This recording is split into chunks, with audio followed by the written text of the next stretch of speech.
ఏ hi everyone. ఇది నా DSC సిరీస్లో ఇది నా డే త్రీ. ఈరోజు నేను సాల్వ్ చేసే ప్రాబ్లమ్స్ వచ్చేసరికి బేసికల్లీ ఏరియా ప్రాబ్లమ్సే. And also it is just a simple logical problem, maximum consecutive ones. రేపటి నుంచి నేను లైక్ స్లైడింగ్ విండో 2 పాయింటర్స్ నుంచి స్లైడింగ్ విండో టాపిక్కి వెళ్తున్నా. ఓకే. హియర్ ఈ మ్యాక్సిమం కన్సిక్యూటివ్ వన్స్ యొక్క ప్రాబ్లమ్ స్టేట్మెంట్ ఏంటంటే, వాడు మనకు బైనరీ అరే అని ఇస్తాడు. So that the array contains only zeros and ones. మనం ఏం చేయాలి? We have to return the maximum consecutive ones అనమాట. ఏదైతే మనకి ఫర్ ఎగ్జాంపుల్ ఇక్కడ మనకి ఇన్పుట్ ఎగ్జాంపుల్ 1లో చూసినట్టయితే 11011 అని ఉంది. సో ఇక్కడ మనకి మ్యాక్సిమం కన్సిక్యూటివ్ వన్స్ ఏంటి? 3 వచ్చాయి. So we have to return 3. ఓకేనా? ఇక్కడ మనకి మ్యాక్సిమం కన్సిక్యూటివ్ ఏమొచ్చింది? 2 వచ్చింది. సో దీని సమ్ 2 కాబట్టి వీ హ్యావ్ టు రిటర్న్ 2. ఇది మన యొక్క ప్రాబ్లమ్ స్టేట్మెంట్. ఇప్పుడు మనకి ఈ ప్రాబ్లమ్‌ని మనం ఎలా సాల్వ్ చేయగలమంటే, మీరు అబ్జర్వ్ చేస్తే ఫర్ ఎగ్జాంపుల్ మనం ప్రిఫిక్స్ సమ్ యూజ్ చేసినట్టయితే, ఇది సింపుల్‌గా ప్రిఫిక్స్ సమ్ యూజ్ చేసుకొని సాల్వ్ చేయొచ్చు. ఓకే. ఫర్ ఎగ్జాంపుల్ మనం ఏం చేస్తాం?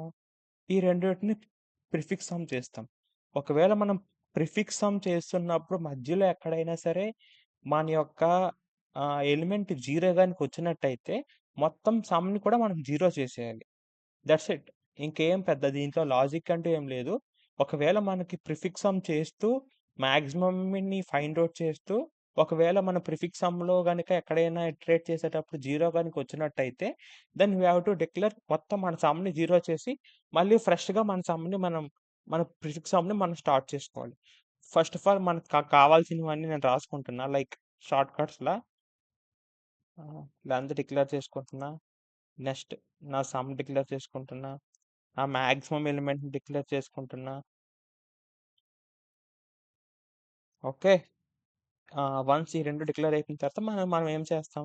బేసిక్‌గా ఒక సింగిల్ లూప్ ఒకటి తీసుకొని i less than n i plus plus here మనం ఏం చేస్తాం? మన కండిషన్ ఏంటంటే ఫర్ ఎగ్జాంపుల్ మనం ఒకటి అనుకున్నాం.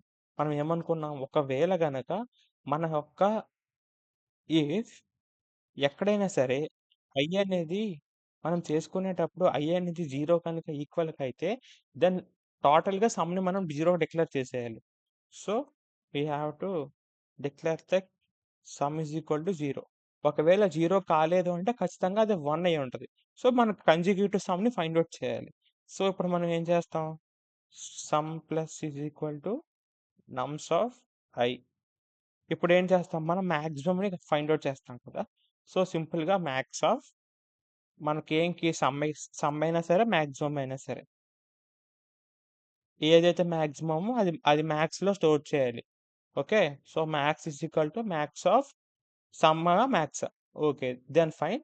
Then we have to return max. మనం సింపుల్‌గా మనం మాక్స్‌ని రిటర్న్ చేసేస్తాం.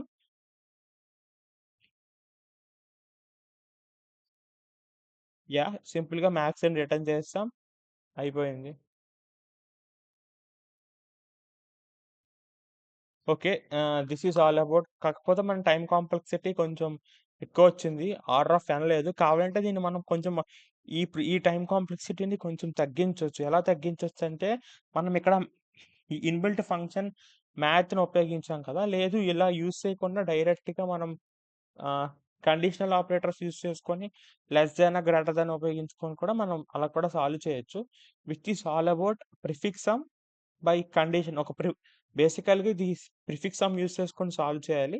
So, prefix some and also somewhat చిన్న చిన్న లాజిక్‌ని యూజ్ చేసుకొని ఈ మాక్సిమం కంటిన్యూయస్ వన్ అనే ప్రాబ్లమ్ మనం సాల్వ్ చేస్తాము.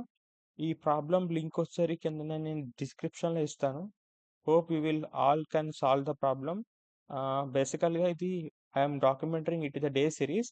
నేను రేపటి నుంచి I wanted to start sliding window for the 5 days. For the next 5 days I need to solve the sliding window from scratch. Scratch నుంచి సాల్వ్ చేస్తున్నా స్లైడింగ్ విండో. హోప్ ఇలానే solve చేయాలని కోరుకుంటూ కన్సిస్టెంట్‌గా ఉందాం అనుకుంటున్నా. Hope if you like the video, if you like this video, please like this video, and if you wanted to support my channel, please subscribe, and thank you so much.